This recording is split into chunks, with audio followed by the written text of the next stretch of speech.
It all began with an octopus. I was drifting off to sleep on a dark and stormy night, and I made the decision to start practicing my drawing skills more.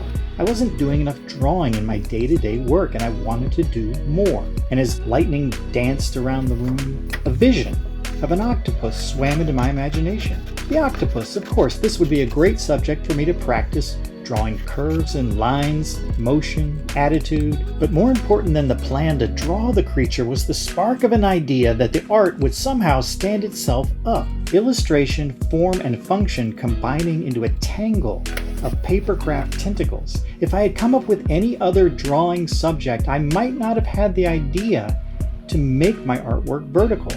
It was a powerful idea, so I groggily got out of bed and sketched the idea down on paper before going to sleep.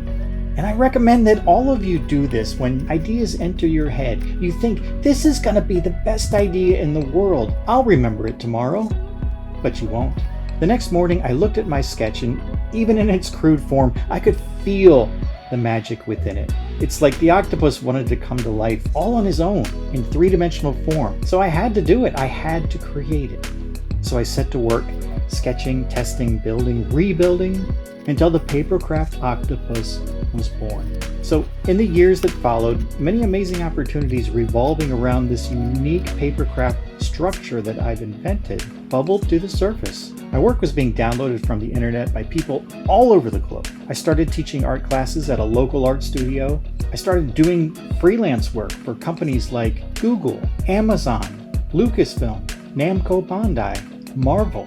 And then one day I had the idea, I want to make a book. But how? How would I do it? I ran a successful crowdfunding campaign to self-publish my first book called Desktop Gremlins Volume 1. And soon after that, I surprised myself even further by gathering the confidence to climb on stages at elementary, middle, and high schools, giving presentations to 300 kids or more at a time. The name of my presentation wasn't Buy My Book. No. The name of my presentation was called Where Do Amazing Ideas Come From? And in these presentations, I dissect all of the ideas that rolled in my head when I was creating this project, but more importantly, where did the ideas come from to begin with? I traced them back all the way to my childhood.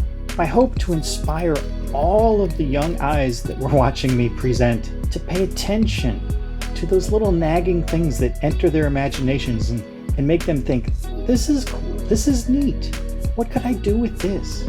And I start every one of those presentations with the story of a dark and stormy night and an octopus.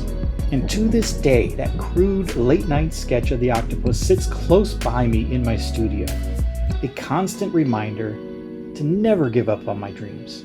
So please, don't give up on yours.